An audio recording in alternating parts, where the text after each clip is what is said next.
So, an interesting piece of news came out yesterday, and I wanted to talk about it because it does affect people in the Pokemon hobby and TCG hobby in general. And that is PSA, the grading company, their parent company, Collections Holdings, just acquired Beckett. So, that means now Beckett, PSA, and SGC are all owned by the same company. Now, this can be a problem because we're getting into monopoly territory. And I was curious, and so I searched up what technically is considered a monopoly because PSA, Beckett, and SGC make up for about 70% of market share when it comes to graded submissions.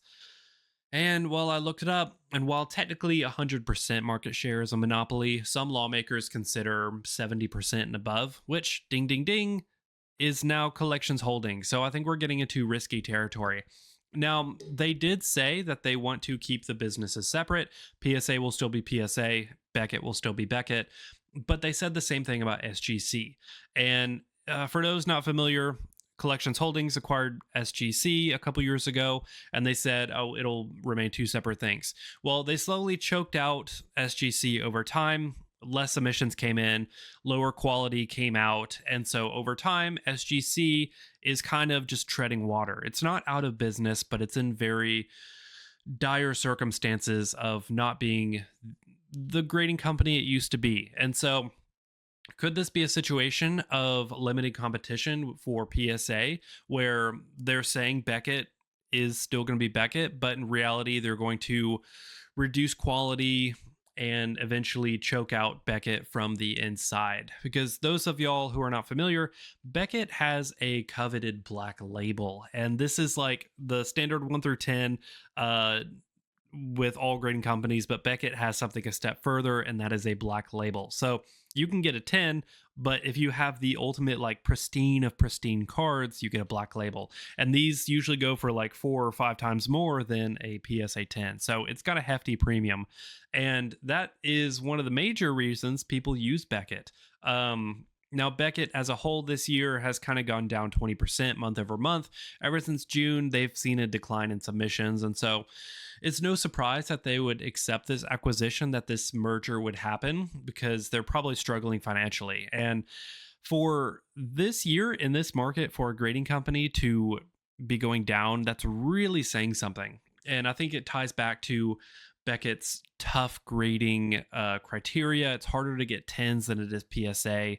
They do hold a higher premium, but people are more likely to send to PSA because of the quick profit turnaround. You can send a card into PSA, be pretty confident you're going to get a 10, and flip that card for 5 times more than what it's worth. And so for the flipping money-making game, PSA still remains a powerhouse, and Beckett is mainly for trying to get the black label, but again, it's super hard to do. Usually a card only has like 1 or 2 black labels to its name. So while Collections Holdings does say that Beckett and PSA will remain 2 separate entities, they don't have a good track record, and I think something else is going on. I think really they're trying to limit competition.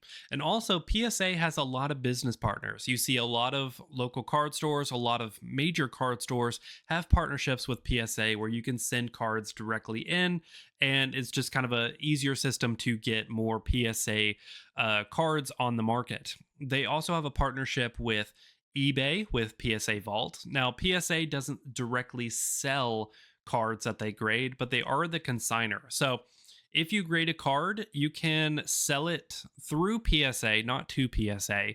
And PSA has a network of vendors who will buy cards from them, and it just creates a more streamlined... My light's going out. There we go. The light's still flickering. These things are so old. I need to upgrade. But hey, I'm monetized on YouTube now, so maybe if you watch this video, like and thumbs up, share, I can get new lights. But anyway, so PSA's vault through eBay creates a more streamlined process to get those cards on the market, and it just creates an incentive for flippers. Oh my gosh. It creates more incentive for vendors and flippers to send cards to PSA because they know they can just sell it directly, not have to ship it back to themselves and worry about selling it. So really, they've created a really good system for people trying to make money, but you're getting into iffy territory of, is it market manipulation? Are they kind of double dipping into the grading and selling? It's a slippery slope that they're dealing with, but somehow they're getting away with it. I think they're getting away with it just because people are making so much money with PSA that they're accepting it because most vendors are benefiting from it. And because of the money in the grading hobby, I don't think it's going anywhere, but I think it's definitely going to be very, very different in this next year going forward with how collectors view grading. And there may be a decline in collectors grading, while vendors and people trying to make money are still going to grade because it's so easy to make money with it. Now, PSA also has a partnership with GameStop. You can actually send your cards to PSA through GameStop, and GameStop is very, very rapidly buying up slabs, making large purchases of eight, nines, and tens. They're going to card shows, wiping out full vendors. And that is because GameStop is releasing power packs. And these power packs are like their mystery thing where you can buy a box and you get two packs and a mystery slab. They sell for like $60, and usually you lose money. It's all a big fiasco. There's so many mystery companies out there that you can pay to get a mystery slab, but usually it's just bulk. And that is a very large industry right now. And I mean, technically, it's no different than buying a pack of Pokemon cards and hoping that you're going to get an SIR. You're paying $5 in the hopes of a return of a $100 card. It's no different than buying a graded power pack or a graded mystery pack where you're paying $25 in hopes that you get maybe a $40 slab. It's no different. So I don't see anything wrong with people doing it. You have to acknowledge it is gambling. It is essentially risking your money for a better card, but most likely you're going to get a worse card.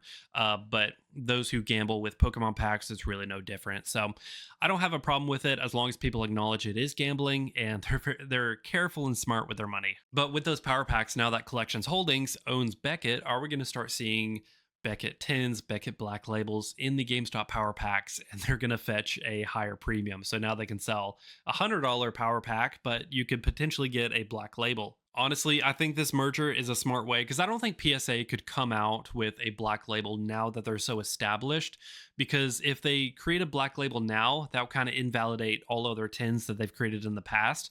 And so for them to acquire a company that already has a black label, that could be a way over time to merge and kind of shift the two. So PSA can now have like a tier above 10. I don't know. That's just speculation, but it's interesting food for thought to see if they're going to eventually combine, even though they say they're not going to. But, anyways, the grading industry as a whole has made some interesting moves this past year with popularity, with acquisitions, with scandals galore. It's just something after another. It's something going on in the grading industry just because there is so much money with it. So in my previous video, I talked about how I sold all my slabs. I'm still super happy with that decision. I think the graded market is not really what I want to get into as a collector. I've got nothing wrong with people who collect slabs. I think it's super cool to have a card that is a 10 showing it's pristine, because condition is everything. Even if you have a raw, lightly played is very different than near mint. So I do understand condition is everything. I just don't think I want to pursue the graded industry any further just because it's had so many issues. Um, but definitely, I'm curious to see how this merger is going to affect things going forward because no one saw it coming. Everyone's surprised by it. Beckett was very, very loved in the community. They felt more trustworthy than PSA, and now that they're owned by the same company, will Beckett lose that trustworthiness? Will it affect the prices of Beckett black labels going forward? And what's going to be the long term effects of this acquisition? I'm interested to find out.